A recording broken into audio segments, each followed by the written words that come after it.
సువార్త 6వ అధ్యాయము 33వ వచనం. మత్తయి రాసిన సువార్త 6వ అధ్యాయము 33వ వచనం. కాబట్టి మీరు ఆయన రాజ్యమును నీతిని మొదట వెతకండి, అప్పుడు అవన్నీ మీకు అనుగ్రహించబడను. ప్రార్థన చేస్తున్నాం. మహాపరిశుద్ధుడా మీకు వందనాలు, మహోన్నతుడా మీకు స్తోత్రాలు. మీ ఘనమైన మీ ప్రశస్తమైన నామాన్ని బట్టి వందనాలు తెలియజేస్తున్నా. ఈ సమయంలో నేను మీ వాక్యము వెలుగులోంచి నాతో మీరు మాట్లాడతారని ప్రార్థన చేస్తా ఉన్నా. నిలబడిన నన్ను, కూర్చున్న మీ బిడ్డలను మీ చేతులుగా అప్పగిస్తూ వాక్యము నుంచి మమ్మల్ని దర్శించమని, మీ కృపలో మమ్మల్ని నడిపించమని ప్రార్థన చేస్తున్నాను. నేను ఈ వాక్యముల నుంచి మీరు మమ్మల్ని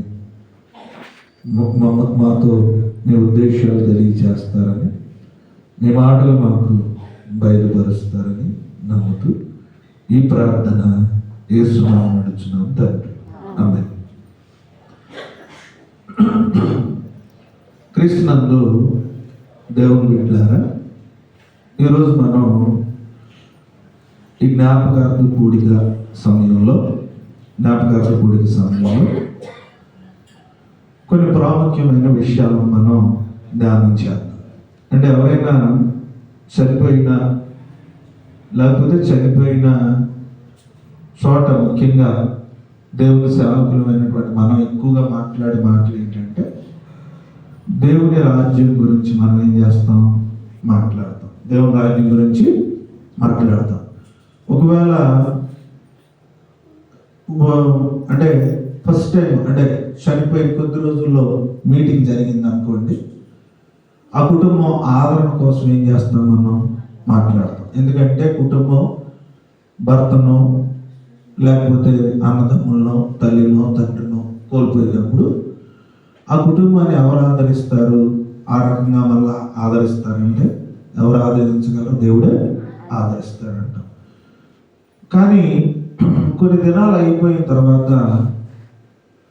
క్రైస్తవులుగా ఈ లోకంలో మనం ఈ చనిపోయిన విషయాలు జ్ఞాపకం చేసుకుంటున్నప్పుడు, చనిపోయిన వారు ఎక్కడికి వెళ్తున్నారు, ఎక్కడికి వెళ్ళడం నిమిత్తం మనం బ్రతకాలి అనేది మనకు తెలియాలి.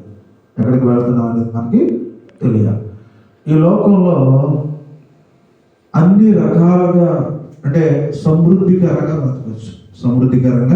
బ్రతకొచ్చు. మంచి బిల్డింగ్స్ కానివ్వండి, వస్త్రాలు కానివ్వండి, బ్యాంక్ బ్యాలెన్స్ కానివ్వండి, లేకపోతే ఆభరణాలు కానివ్వండి, లేకపోతే ఉద్యోగాలు కానివ్వండి, ఈ లోకంలో మనం అన్ని సంపాదించిన దేవుని రాజ్యంలోనికి మనం వెళ్ళకపోతే మనంతా కూడా వ్యర్థము అయిపోదు. కాబట్టి క్రైస్తవ జీవితంలో ఇలాంటి సందర్భాల్లో మనం ఏ రాజ్యం కోసం బ్రతుకుతున్నామో ఆ రాజ్యానికి వెళ్ళాలంటే ఎలా బ్రతకాలో మనకి తెలియాలి. దేవుడు మన ప్రయాస అంతా అదే. మనం ఈ లోకంలో పడుతున్న ప్రయాస అంతా దేవుని రాజ్యంలోకి వెళ్ళడానికి. దీన్ని మత్తయి రాసిన సువార్తలో ప్రియమైన దేవుని బిడ్డలారా, 6వ అధ్యాయం 33వ వచనంలో అక్కడ ఆయన రాజ్యాన్ని, నీతిని మీరేం చేయాలి? వెతకాలి. అంటే యేసుక్రీస్తు వారు మరలా సహజంగా క్రైస్తవ్యం చెబుతున్న మరో మాట ఏంటి అంటే, యేసుక్రీస్తు వారు మరలా ఈ భూమి మీదకి ఏమవుతున్నాడు? ఆయన రాబోతున్నాడు. లేకపోతే యేసుక్రీస్తు వారు ఒక రాజ్యాన్ని ఏం చేయబోతున్నాడు? ఆయన స్థాపించబోతున్నాడు. అంటే ఆ రాజ్యంలోకి నువ్వు వెళ్ళాలి అంటే ఆ రాజ్యాన్ని ఎక్కడ వెతకాలి? భూమి మీదే వెతకడం ప్రారంభించాలి అన్నాడు. ఏమండి, డబ్బులు పోతే అంటే కూడా ఒకవేళ బంగారం విలువైన వస్తువు పోయిందని ఎలా వెతుకుతాం మనం? అది దొరికేంత వరకు మనం వెతుకుతాం. దేవుని రాజ్యానికి మనం వెళ్ళాలి అంటే వెళ్ళేంత వరకు కూడా ఏం చేయాలి? మనం వెళ్ళేంత వరకు కూడా మనం వెతకాలి దేవుని బిడ్డ. అయితే ఇక్కడ రాయబడిన మాట ఏంటంటే, మానవుని యొక్క నీతి దేవుని రాజ్యాన్ని ఏం చేయలేదు? చేర్చలేదు. దేవుని రాజ్యాన్ని చేర్చలేదు. దేవుని రాజ్యాన్ని ఏమంటే మానవుని నీతే గనక దేవుని రాజ్యాన్ని చేరిస్తే మనకంటే ముందు అనేక మంది వెళ్ళిపోతారు. మనకంటే ముందు కొన్ని లక్షల మందికి భోజనాలు పెట్టాలనుకోండి, నేను పెట్టగలను? పెట్టలేదు. నేను అంత లక్షల మంది భోజనం పెట్టలేదు.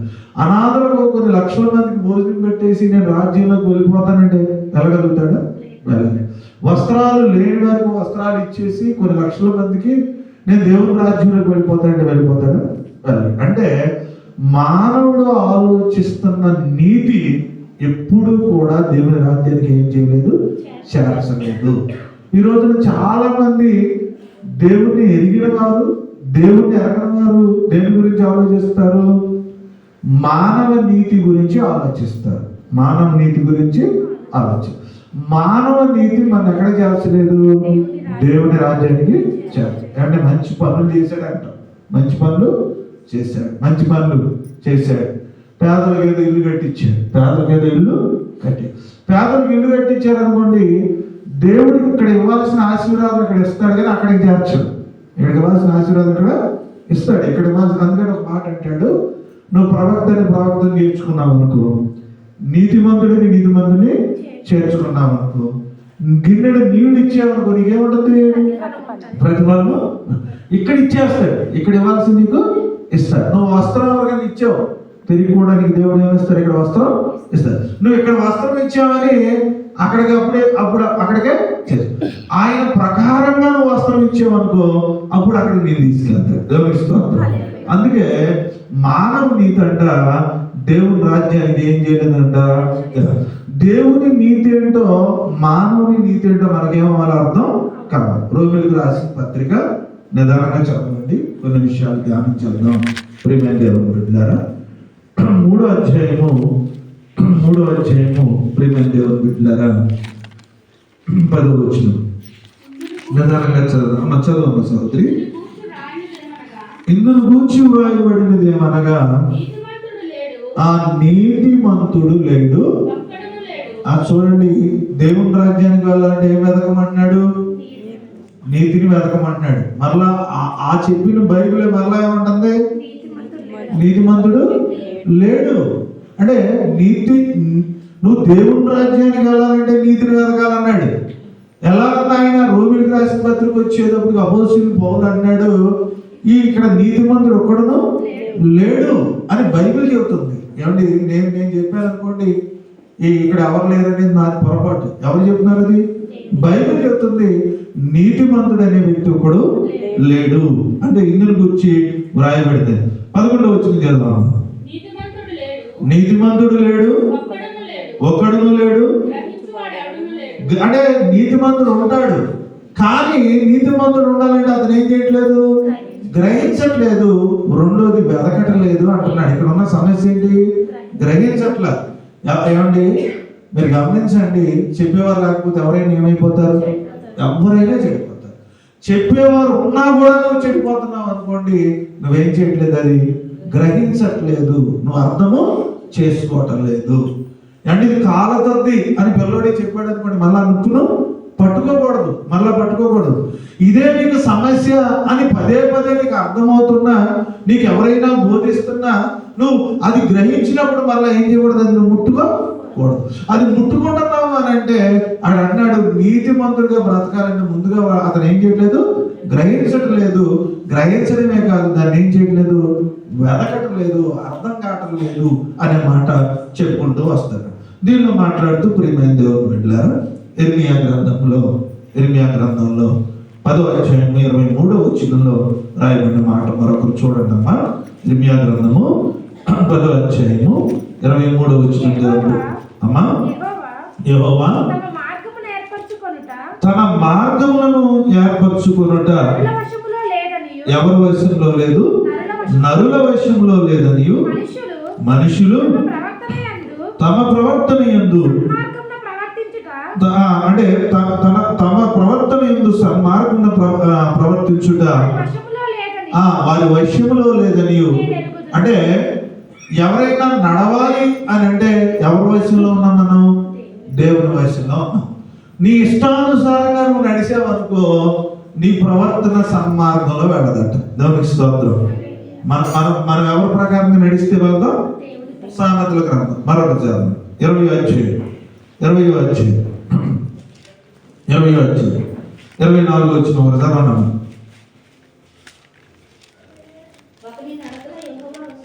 చూడండి, నడవాలంటే ఎవరి వశంలో ఉండాలి? మనం దేవుని వశంలో ఉండాలి.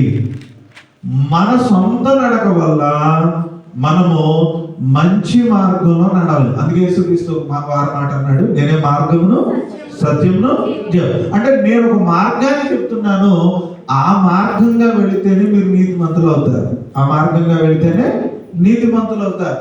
ఆ మార్గంలో వెళ్ళాలంటే నీతిమంతుడు ఒక్కడో లేడు, కానీ నీతిమంతులు అవ్వాలని దేవుడు బోధిస్తున్నాడు, తెలియజేస్తున్నాడు, కానీ గ్రహించలేకపోతున్నారు, దాన్ని వెతకలేకపోతున్నారు అనే మాట చెబుతున్నాడు. ప్రియమైన దేవుని బిడ్డలారా, కాబట్టి నీతిమంతులుగా మనం మార్చబడాలంటే మన సొంత ప్రవర్తన వల్ల మనమేమో దేవుని యొక్క ఆలోచన వల్ల మనం నీతిమంతులు అవుతాం. దేవుని స్తోత్రం.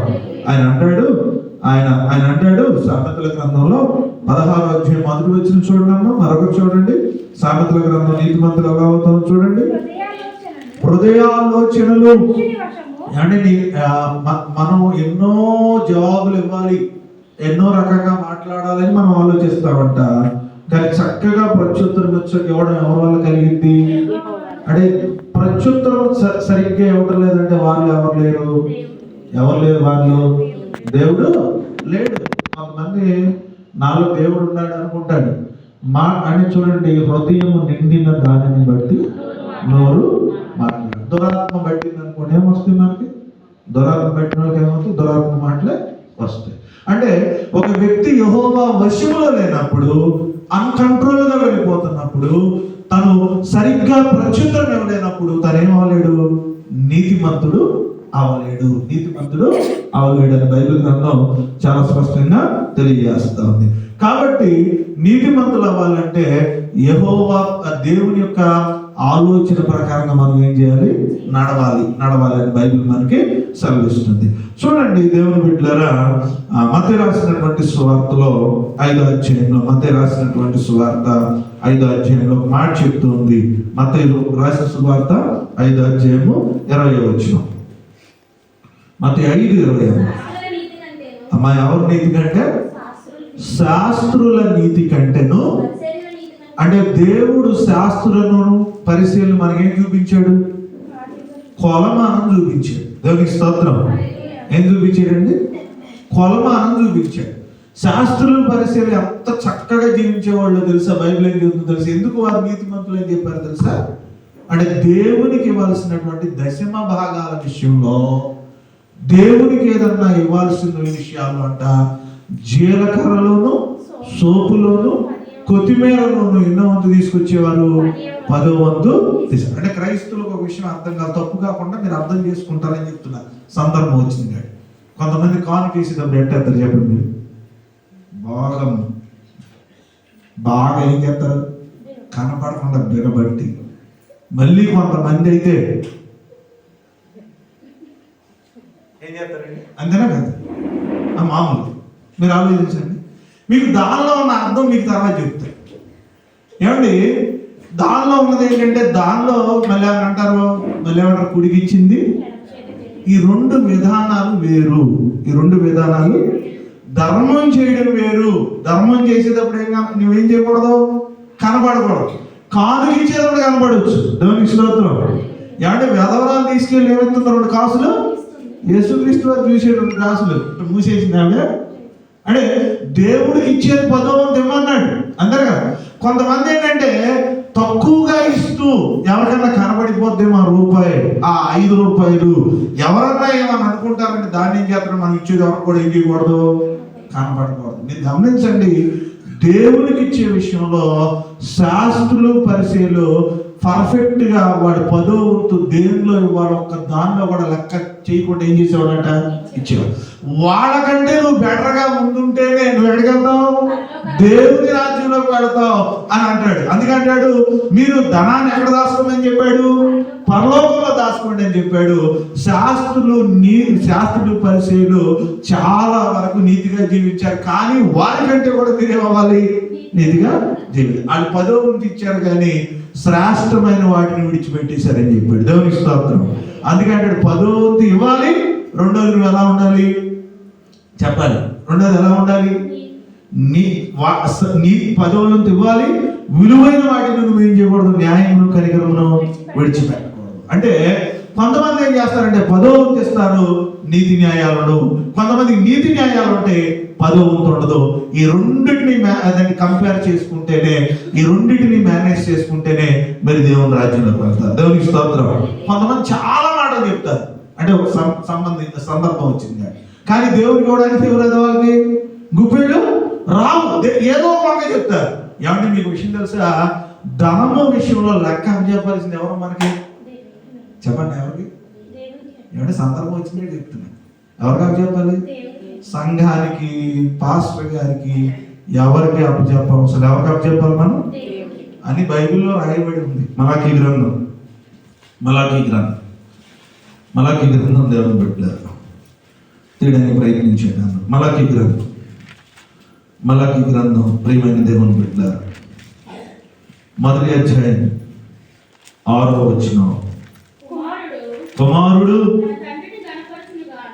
తన తండ్రిని కనపరచును కాదా? దాసుడు తన యజమానుని కనపరచును కాదా? నా నామమున నిర్లక్ష్యము పెట్టి యాజకులారా, నేను తండ్రినైతే నాకు రావాల్సినటువంటి ఘనత ఏమైనా అంటాడు ఆయన. సామెతల గ్రంథం, నీ ఆస్తినిచ్చి దేవుని ఏం చేయాలి? ఘనపరచాలి. నీ ఆస్తినిచ్చి దేవుని ఏం చేయాలి? ఘనపరచాలి. అంటే డబ్బుల విషయంలో సంఘం కానీ ఎవరైనా సరే, మీరు ఎవరు ఏమంటారో వాళ్ళకైతే తెలియదు, కానీ ఆ లెక్క ఎవరికి అప్పచెప్పాల్సిన వారంగా ఉన్నాం మనం? దేవుడికి లెక్క అప్పచెప్పవలసిన వారం. శాస్త్రుల పరిస్థితుల్లో లెక్క కరెక్ట్గా ఉండేదట, కానుకల విషయాలు కరెక్ట్గా ఉండేదట, నీతి న్యాయాల విషయాలు ఉండేది కరెక్ట్ ఉండేది కాదు. కొంతమంది కానుకలు ఇస్తారు కానీ కొంతమంది నీతిగా జీవించరు, కొంతమంది నీతిగా జీవిస్తారు కానీ వారు ఏం చేయరు? కానుకలు. ఈ రెండింటిని మేనేజ్ చేసుకుంటేనే మనం దేవుని రాజ్యంలోకి వెళ్ళగలం. అందుకంటాడు శాస్త్రుల నీతి కంటేను పరిచయుల నీతి కంటేను అనే మాట చెప్పాడు. దేవునికి స్తోత్రం. అంటే మనం కానుక ఇచ్చేసినా కూడా ఎక్కడికి వెళ్ళాం? దేవుని రాజ్యంలోనికి వెళ్ళాం. కానీ కానుకిస్తూ నీతి న్యాయాలు నెరవేరిస్తే ఎక్కడికి వెళ్తాం మనం? దేవుని రాజ్యంలోకి వెళ్తాం. ఏమంటే తిరుపతి గురించి మీరు లెక్కలు వేసుకుని, కొన్నిసార్లు మీరు లెక్కలు వేస్తే ఈరోజు కొన్ని కోట్ల ఆదాయం వచ్చిందని చెప్తా ఉంటారు. ప్రతిరోజు కూడా కోట్లు అంటే ఆ కోట్లు వేసిన వాళ్ళందరూ దేవుని రాజ్యంలోకి వెళ్ళిపోతారా? అంటే డబ్బులు ఇచ్చేసేసి దేవుని రాజ్యాన్ని ఏం చేయలేము, మనం కొనలేము. నీతి న్యాయంగా మనం ఏం చేయాలి? జీవించాలి. నీతి న్యాయంగా జీవించాలి. ఏదో కానుకలు ఇచ్చేసి లక్షల రూపాయలు సంఘాల్లో ఇచ్చేసి వాళ్ళందరికీ, ఇక్కడ కొన్నిసార్లు కొన్ని సంఘాలు ఉన్నాయి, మీరు కనుక ఈ మీటింగ్స్కి డబ్బులు ఎక్కువ ఇస్తే ముందు సీట్లో కూర్చోబెడతాం.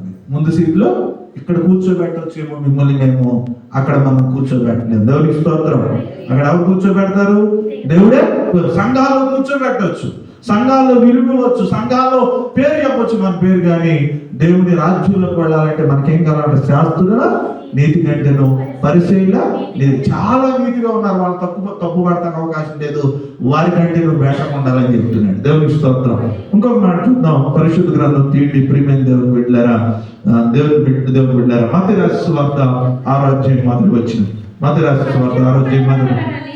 అమ్మా, మనం ఏం చేసిన ఎవరికి కనబడాలని చేయకూడదట? మనుషులకు కనబడాలని ఎప్పుడు మీరు చేయొద్దు. దేవునికి స్తోత్రం. అంటే మనం చేసేది ఎవరికి కనబడకూడదు? ఎవరికి కనబడాలి? దేవునికి కనబడాలి. ఎవరికి కనబడకూడదు? మనుషులకు కనబడకూడదు. మనుషులకు కనబడాలని ఎవరైతే చేస్తున్నారో చూడండి, ఈ రోజున ఎవరికైనా అంటే సందర్భం వచ్చిందిగా చెప్తున్నా, అది మంచి ఉద్దేశమే తప్పలేదు. ఎవరైనా లేని వాళ్ళకి ఒక ప్యాకెట్ ఎవరన్నా ఫుడ్ ఇచ్చారనుకోండి, అంటే మరీ గవర్నమెంట్ 10 రూపాయలు ప్రకటించాడు ఒక పెళ్లి రోజు, వాళ్ళ పెళ్లి రోజు అనాథలకి రూపాయల బ్రెడ్ రోడ్డు మీద ఎక్కడ అనాథలు ఇత్తు మళ్ళీ ఆవిడకి ఆయన సెల్ఫీ అండ్ ఇచ్చింది 10 రూపాయల బ్రెడ్. కానీ ఎంతమంది చెప్తున్నాడు? అది కూడా బన్ అంట తెలిసి చిన్నప్పుడు మేము కొనుక్కున్నాం 2 రూపాయలు బన్. పాప అది కాక దానికి పాప వస్తున్నారు. సరే వచ్చారు, దీన్ని ఎక్కడ పెడుతున్నాడు? సోషల్ మీడియాలో స్టేటస్. లేకపోతే చేసి అన్ని బట్టలు ఎత్తున్నారు, ఫోటో తీస్తున్నారు, బట్టలు ఎత్తున్నారు, చిరిగిపోయి ఏదో ఒకటి ఎత్తున్నారు, ఫోటో తీస్తున్నారు. ఏదైనా ఇచ్చారంటే పేపర్లోనో ఎక్కడో చోట పడిపోవాలని ఉద్దేశం. మీరు మనుషులకు కనబడాలని, ఎవరికి ఏం చేసినా కూడా మనుషులకు కనబడాలని ఏం చేయదు, మీరు ప్రయత్నము చేయదు. దేవుని ఎరిగిన బిడ్డలు, దేవుని బిడ్డలారా, ఏం చేసినా మనుషులకు కనబడాలని చేయొద్దు. దేవునికి స్తోత్రం. ఇదే కానుక వేరు. మళ్ళీ ఇదేంటిది? మీరు ఇచ్చింది ఏం చేయకూడదు. కొంతమంది ఉంటారు చూడండి, మీకు ఏదన్నా ఇచ్చారనుకోండి, ఇంకా మీరు ఇంటికి వచ్చి చూసుకోలోపే ఊరంతా తెలిసిపోతాను. పాంప్లెట్ ఇట్టేస్తారు కొంతమంది. ఏమంటే అసలు మీరు ఏమి ఇచ్చారో మీకు ఇంకా తెలియకపోవచ్చు. మీరు ఓపెన్ చేస్తే మీరేమి ఇచ్చారు ఇంటికి అంతా టైం పెట్టి ఉండొచ్చు. ఈ లోపు ఊరంతా కూడా ఏమైపోతే ఇచ్చేసా కొంతమంది అన్నమాట మనుషులు. అది చాలా ప్రమాదం. మనుషులకు కాదు మనం ఇచ్చింది. ఎవరు కనబడాలి? దేవునికి కాదు. దేవునికి నేనేమి ఇచ్చానో మీరేమి ఇచ్చారో ఎవరు తెలియాలి? దేవునికి తెలియాలి. దేవునికి స్తోత్రం. అని ఎంతో మంది బియ్యం తీసుకొస్తున్నారు, అది మీరు ఇస్తున్నారు, ఎవరు తెలుసు? దేవునికి తెలుసు. అది పెట్టి వెళ్ళిపోతుంటారు, తింటాం, వండుకుంటున్నారు. ప్రియమైన దేవుడు, మీరు ఇచ్చినాయే. కరోనా టైంలో బస్తా ఇచ్చాడు ఒక ఆయన. దేవునికి స్తోత్రం. నేను తలుపు కొట్టి, మామూలు టైంలో అయితే మొత్తం బస్తా రాదు నాకు, మామూలు టైంలో బస్తా రాదు. కరోనా టైంలో ఆయన బస్తా ఇచ్చేసి దేవునికి స్తోత్రం. అని మామూలు టైంలో బస్తా రాదు, సన్నబియ్యం మామూలుగా రాదు. అది అన్నీ ఎవరికి తెలుసు? ఎవరో అక్కడ పెట్టేసి వెళ్ళిపోతారు. ఒకసారి పాస్టర్ గారు నేను కూడా పెద్ద తెలియదు, కానీ ఎవరికి తెలిసేది? దేవుడికి తెలుసు. మీరు ఏం చేస్తున్నారో ప్రతిదీ కూడా దేవుడు ఏం చేస్తున్నాం మనలో. నేనైనా మర్చిపోవచ్చు, కళ్ళు మూసేలో కూరగాయలు ఉంటాయి కొన్నిసార్లు ఇక్కడ. ఈ కూరగాయ ఎవరో తెలియదు, కానీ వణుకు తినేంత ఉందైతే. కానీ ఎవరు తెలుసు? అది దేవుడికి తెలుసు. అంటే అది నీతిమంతుడు ఎప్పుడు కూడా ఏం చేసినా కూడా దేవునికి తెలియాలని మాత్రమే మనము చేయాలి. దేవునికి తెలియాలని, దేవుని పెట్టాలి, దేవుడికి మనము తెలియాలని అని బైబిల్ మనకు సెలవిస్తుంది. మీరు చేసేటప్పుడు మనం ఎవరన్నా గమనిస్తున్నారేమో, వారు కనబడి వారి దృష్టిలో పడేటట్టు మీరు చేయొద్దు. అలా చేస్తే మీరు ఎక్కడికి వెళ్ళలేరు? దేవుని రాజ్యంలోనికి వెళ్ళలేరు. అలా చేయాలనుకున్న వ్యక్తులు వెళ్ళలేరు. మీరు అలా చేయమాకండి. సోషల్ మీడియాలో ప్రజెంట్ మనం చూస్తున్న ట్రెండ్ ఏంటంటే, ఫేస్బుక్ కానీ ఏదన్నా చూస్తుంది ఏంటంటే, ఒకటి ఇచ్చారంటే 100 మందికి చెప్తున్నారు. 100 మందికి ఆ కల్చర్ బైబిల్ కరెక్ట్ కాదని మనకి చెప్తూ ఉంది. కరెక్ట్ కాదని మనకి చెప్తూ ఉంది. రెండోది, ఎందుకు మానవ నీతి అలాంటిదంటే, యెషయా గ్రంథం, ప్రియమైన దేవుని బిడ్డలారా, 64వ అధ్యాయము 6వ వచనం. యెషయా గ్రంథం 64వ అధ్యాయము 6వ వచనం. యెషయా గ్రంథం అమ్మా, యెషయా గ్రంథం 64:6.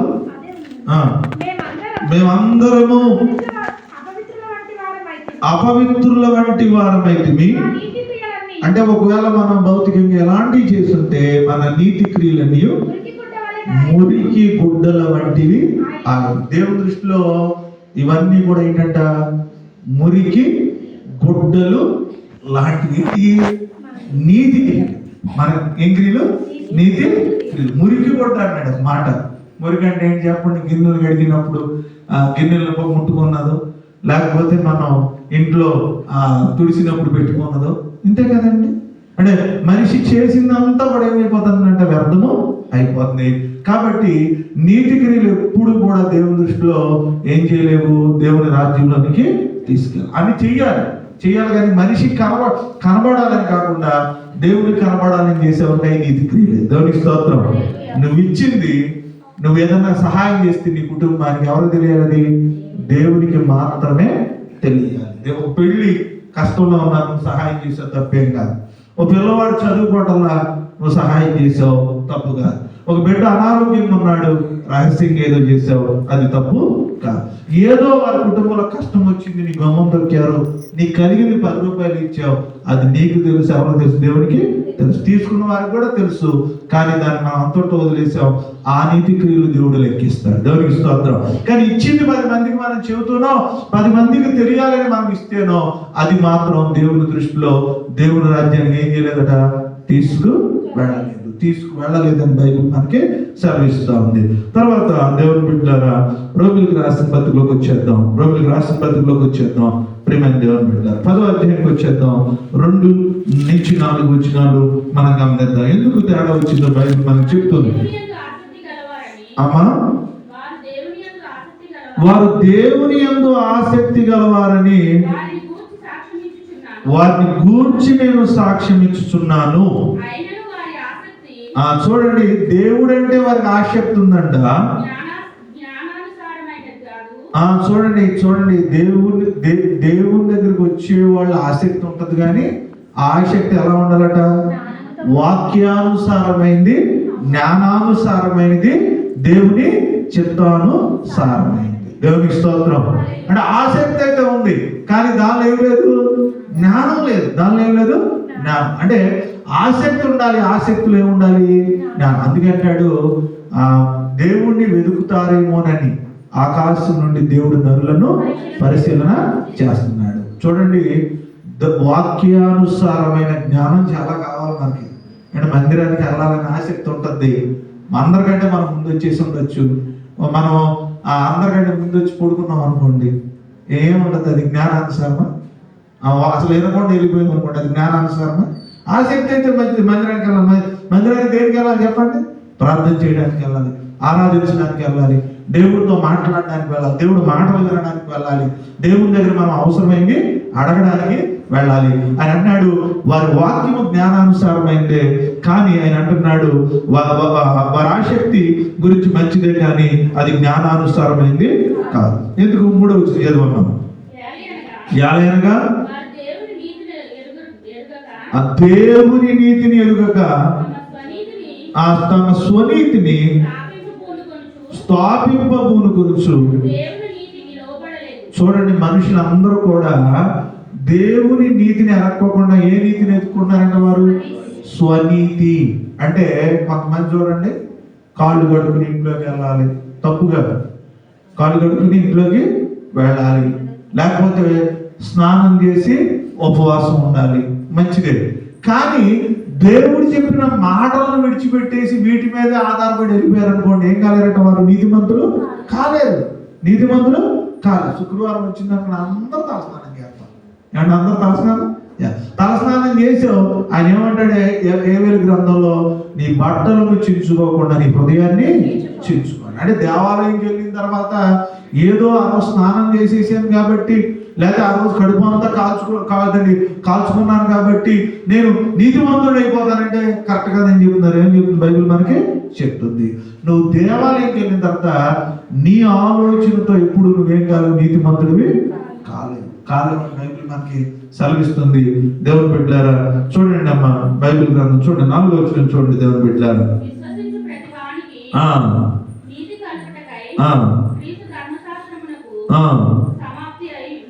చూడండి 3వ వచనం ఉంటుంది, దేవుని నీతికి లోబడలేదంట. దేవుని స్తోత్రం. కొంతమంది నీతిమంతులుగా ఉంటారు, ఎవరికి లోబడరు? దేవుని నీతికి లోబడరు. అంటే ఒక మాట, అంటే సందర్భం వచ్చింది కాబట్టి చెప్తున్నాను. ఒకవేళ నేను అన్ని నీతి కార్యాలు చేసేసి నా తల్లికో, నా తండ్రికో, నా ఉపాధ్యాయుడికో, నా అధికారికో లోబడలేదు అనుకోండి, నేను నీతిమంతుడు అవుతాను? అవును. దేవుని స్తోత్రం. నేను నీతిమంతుడు ఎప్పుడవుతాను? దేవుని మాటకు లోబడి నీ తల్లిని తండ్రిని సన్మానించమంటే మళ్ళీ ఇంకో పొరపాటు. వాళ్ళు రిటైర్ అయిపోయినప్పుడు, ఏమండి, లేకపోతే ఫాదర్స్ డే, మదర్స్ డే వచ్చినప్పుడు, ఏదన్నా పెళ్ళిళ్ళు జరుగుతున్నప్పుడు ఆ కాళ్ళ మీద పడిపోతారు, తర్వాత కాళ్ళే కత్తించాలి. మంది తెలుసు, ఆ దినాన్ని ఆ కాళ్ళ మీద తెగబడిపోతూ ఉంటారు.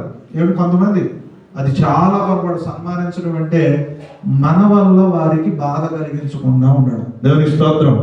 సన్మానించడం అంటే ఏంటి? కొడుకుగా నేనో, కూతురుగానో, లేదా కుటుంబంగానో నా వలన నా తల్లిదండ్రులకి దుఃఖము కలిగించకుండా వారిని గౌరవించడం. దేవుని స్తోత్రం. వారిని ఏం చేయకపోవడం, బాధ పెట్టకపోవడం. దేవుని బిడ్డ సన్మానించడం అంటే శాలువా కప్పవసరంలా. మా నాన్నగారికి, మా అమ్మగారికి నేను శాలువా కప్పవసరంలా. వారిని ఇబ్బంది కలిగించకుండా గౌరవిస్తే నేను చాలు. దేవుని బిడ్డ ఉపాధ్యాయులకు కూడా అంతే, మనం అధికారులకైనా అంతే మనం కొన్నిసార్లు. అందుకే అంటున్నాడు, లోబడాలి. దేవుని నీతి ఏం చేస్తుంది?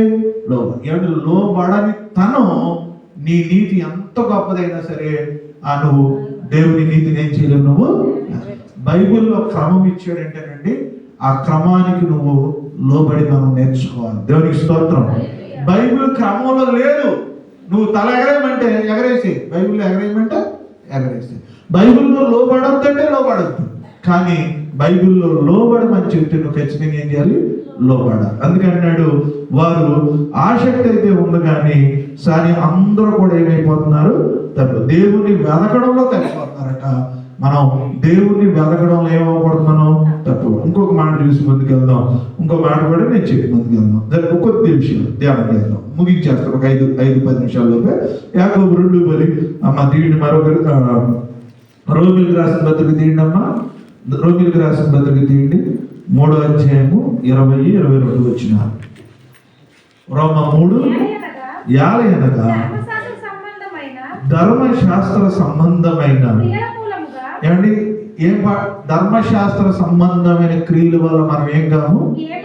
నీతిమంతులు కాలేము. దేవునికి స్తోత్రం. అంటే పాత నిబంధన తెలుసు కదా మీకు. పాత నిబంధన యొక్క క్రమ ప్రకారంగా మనం జీవిస్తే మనం ఏం కాలేము? నీతిమంతులు కాదు. ఈ రోజు కూడా కొన్ని సంఘాలు, కొంతమంది వ్యక్తులు ఏం పాటిస్తారు? పాత నిబంధనను పాటిస్తారు. ఏమంటే పాత నిబంధనలో విశ్రాంతి దినం ఎప్పుడు చెప్పండి?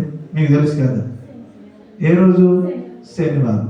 పాత నిబంధనలో విశ్రాంతి దినం మనిషి ఏం చేయకూడదు? పని చేయకూడదు. కొత్త నిబంధనలో ఆరాధన చేసిన తర్వాత నీ పని చేసుకోవచ్చు. దేవుని స్తోత్రం. అంటే కొత్త నిబంధనలో ఏం చేసుకోవచ్చు? ఆరాధన సమయం చేసే 2 గంటలు 3 గంటలు చేసే, ఆ తర్వాత నువ్వేం చేయొచ్చు? పని చేయొచ్చు. పాత నిబంధన గ్రంథాన్ని నేను ఫాలో అవుతానంటే నువ్వు నీతిమంతుడు కాలేవు. పాత నిబంధన గ్రంథంలో ఉన్న ప్రతిదీ కూడా ఎవరికి రాయబడి? ఎవరికి రాయబడి? ఇశ్రాయేలీయులకు, యూదులకు మాత్రమే. నువ్వు ఏ మాంసం తినాలన్నా తినొచ్చు, ఏ చేప తినాలన్నా తినొచ్చు, ఏ జంతువు తినాలన్నా ఒకవేళ పాస్ గారు ఏంటి చెప్పాడు, నీకు తినాలనిపిస్తే తినొచ్చు. కానీ ఈ జంతువు తినొచ్చు, ఈ జంతువు తినకూడదని ఏం లేదు, నూతన నిబంధనలో లేదు. ఆహార పదార్థాలు మనిషిని ఏం చేయవు? అపవిత్ర. ఏ ఆహార పదార్థాలు? కొన్ని మళ్ళీ ఉంటాయి. ఆహార పదార్థాలు అన్నీ అపవిత్రం కాదని చెప్పమాకండి. కొన్ని ఉంటాయి. మద్యపానం అంటే అది ఆహారమే వాళ్ళకి, మనకేంటది? అపవిత్రం. మనకేంటది? అపవిత్రం.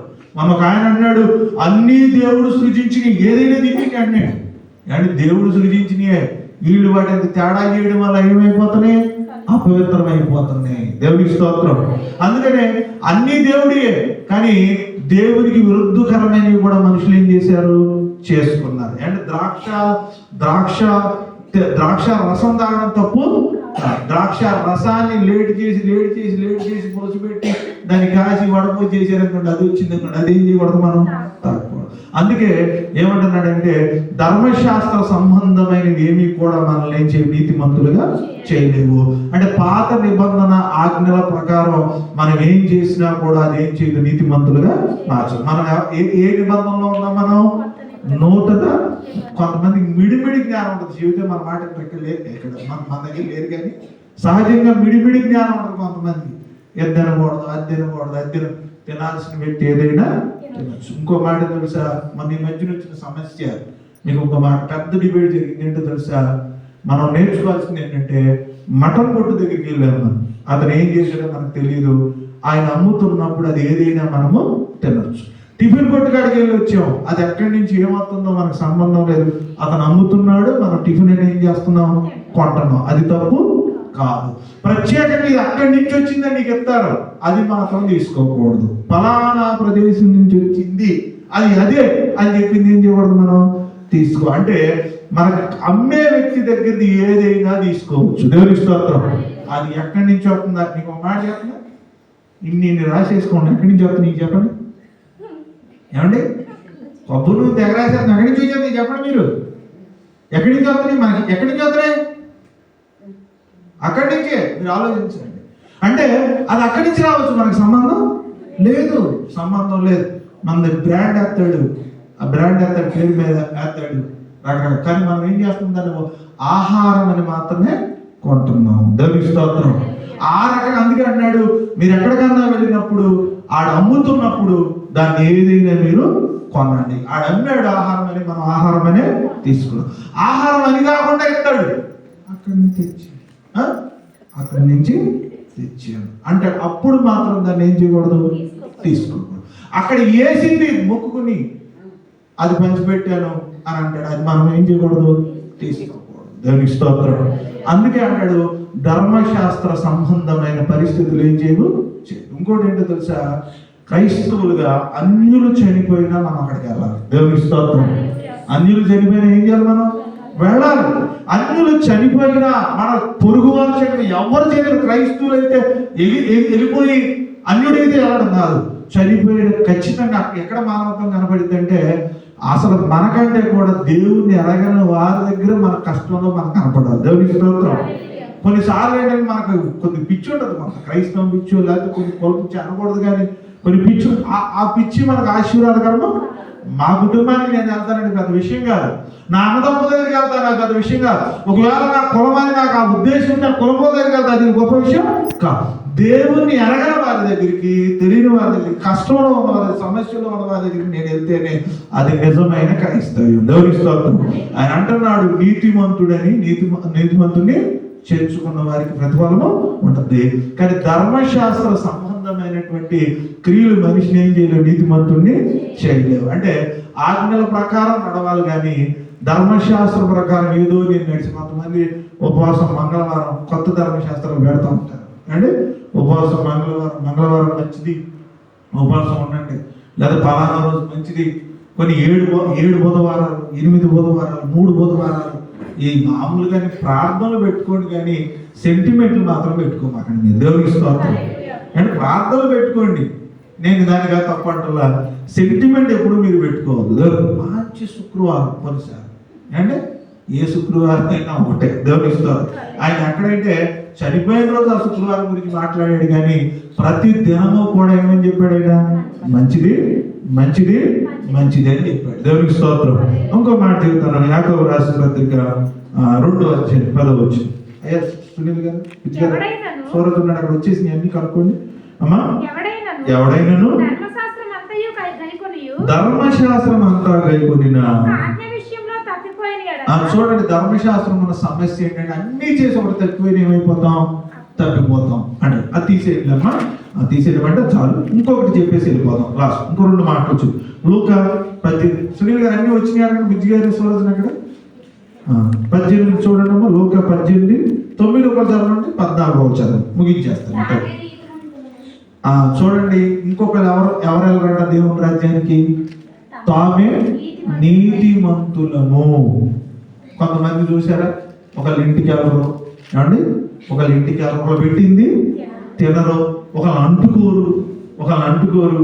మేము చాలా ప్రార్థన పనులు, కొంత బ్యాచ్ ఉంటుందండి లోకంలో, అసలు చాలా ఇబ్బంది.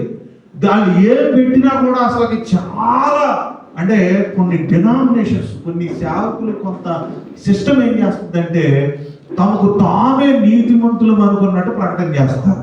అది చాలా పొరపాటు. దేవునికి స్తోత్రం. మళ్ళీ చదవండి, 14 మరొక చదవండి. అతని కంటే ఇతడు ఎప్పుడు కూడా నేనే నీతిమంతుడిని. నేను చాలాసార్లు గమనిస్తూ ఉంటాను, కొన్నిసార్లు ఎక్కువ మంది లోకంలో ఏమని చెబుతారు, మేమే నీతిమంతులు. ఎక్కడికి వెళ్ళినా మీకు ఒకటే ప్రాబ్లం, మా సంఘం, మా బిడ్డలు, నేను, మా పాస్టర్ గారు, మాది. అసలు ఎప్పుడు అలా మాట్లాడకూడదండి. అసలు మనం నీతిమంతులం అనేది ఎవరు చెప్పాలి, దేవుడు చెప్పాలి. దేవుడి స్తోత్రం. నేను నీతిమంతుడు అనుకుంటే సరిపోద్దా? నేను నీతిమంతుడు, ఎవరు తామే నీతిమంతులు, ఇంకెవడు నీతిమంతుడు? అసలు మీకు వచ్చిన తామే అనుకున్నాడు బైబిల్ గ్రంథం అసలు కరెక్ట్ కాదు. దేవుడి స్తోత్రం. అసలు బైబిల్ ఏమని చెబుతుంది, తానే కరెక్ట్ కాదు. ఇంకో మాట చెప్పేసి ముగించేస్తాను. దేవుడు బిడ్డలారా, తీయడానికి ప్రయత్నించండి. ఇంకొక మాట చెప్పేసి ముగిస్తాను. 14వ వచనంలో చూసాక, మానవుని యొక్క నీతి ఏం చేస్తుంది, దేవుని రాజ్యంలోనికి తీసుకు. చూడండి, అక్కడికి వచ్చేయండి, మత్తయి రాసిన వార్తకు వచ్చేయండి, 6వ అధ్యాయము 33కి వచ్చేయండి. ఇంకా ముగించేస్తాను. కాబట్టి చూడండి, ఆయన రాజ్యమును నీతిని వెతుకుడి. చూడండి. చాలా మంది మీతో నేను చెప్తున్నా, ఓ పాస్టర్ గారు చాలా చక్కగా చెప్పాడు ఒక ఆయన ఒకసారి, మీరు చుట్టలు దాగు బీడీలు దాగు ఏదన్నా దాగితే నేను భూస్థాపన చేయనని చెప్పి ఒక ఆయన ఏం చేశాడు, భూస్థాపన. చాలా మంది దేవుడు రాజ్యాన్ని ఎప్పుడు వెతకమని చెప్పాడు దేవుడు? నువ్వు ఆరోగ్యం ఉండగా, ఆయుష్ ఉండగా, యవన వయసు ఉండగా, పరిస్థితులు ఉండగా నువ్వు దేవుని రాజ్యాన్ని మనం అందరం ఏం చేస్తాం అనుకున్నారు? చనిపోయిన తర్వాత మనం, ఆయన అప్పటి వరకు ఎదగడం, చనిపోయిన తర్వాత మనం ఎదుగుతాం. ఏ పాస్టర్ గారు భూస్థాపన చేస్తే బాగుంటుందా, ఎంతమంది వస్తే బాగుంటుందా, ఏ ప్లేస్లో పెడితే బాగుంటుందా, ఎక్కడ పెడితే ఎక్కడికెళ్తారు దేవుని రాజ్యానికి వెళ్తారు. మీరు గమనించండి, బ్రతికి ఉండగా మన ప్రదేశాన్ని, మన ప్లేస్ని, పర్వకున్న ప్లేస్ని మనమే ఎక్కడి నుంచి ఏం చేయాలి? ఎదుర్కోవాలి. దేవునికి స్తోత్రం. అపోస్తలుడైన పౌలు అంటాడు, నా కోసం ప్లేస్ అక్కడ సిద్ధపరచబడింది. నా కోసం ప్లేస్ సిద్ధపరచబడింది. ఏమండి, ఎక్కడ ప్లేస్ లేకపోయినా మనకి ఎక్కడ ఉండాలి? అక్కడ ఉండాలి. అక్కడ ఉండడం అంటే దేవునితో ఉండడం, దేవుని రాజ్యంలో. దేవుని రాజ్యంలో ఉండాలంటే లోక సంబంధమైన నీతి మనకి పనికిరాదు. ఎంతమంది పెళ్లి చేసాం, ఇన్ని చేసాం, ఎంతమందికి ఇది చేసాం అనేది సంబంధం ఉండదు. దైవ చిత్తానుసారమైన నీతి మనకు అవసరం. వాక్యానుసారమైన నీతి మనలో ఉండాలి. మందిరానికి వచ్చినా, ప్రార్థన చేసినా వాక్యానుసారమైన నీతి ఉండాలి. అలా ఉంటే ఎక్కడికి వెళ్తాం? మనం దేవుని రాజ్యంలోకి వెళ్తాం. దేవుని స్తోత్రం. మనం అలా జీవించి ఒక దినాన అందరం కూడా ఎక్కడికి వెళ్ళవలసిన వారంగా ఉన్నాం? దేవుని రాజ్యం. మన అంత ప్రయాసం అంతా దేవుని రాజ్యమేనండి. మనది ఈ లోకం అంతా సంపాదించి దేవుని రాజ్యాన్ని స్వతంత్రించుకోలేకపోతే వెర్రివాడ ఈ రాత్రి నీ ప్రాణం పోతే నువ్వు ఎక్కడికి పెడతావు? ఒకవేళ మన పరిశీలన చేసుకుందామా? దేవుని రాజ్యం కోసం నీతిగా జీవిస్తున్నామా? కొన్నిసార్లు లోబడుతున్నామా, లోబడట్లేదా?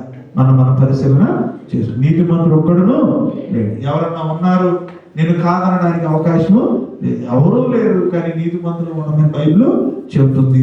ఆయన వాక్యానుసారంగా జీవిస్తే మనం ఎవరు అవుతాం? నీతిమంతులు. లోబడితే నీతిమంతుడు అవుతావు, వెదిగితే నీతిమంతుడు అవుతావు. వాక్యానుసారంగా జీవిస్తే నీతిమంతుడు అవుతావు.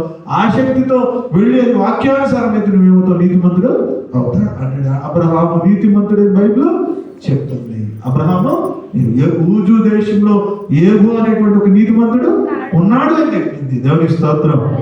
ఆయన యథార్థవంతుడని చెప్పి, నీతిమంతుడు లేడు కానీ వాక్యానుసారంగా జీవిస్తే ఉంటాడు. కళ్ళు మూసుకుందాం, తల మూసుకుందాం.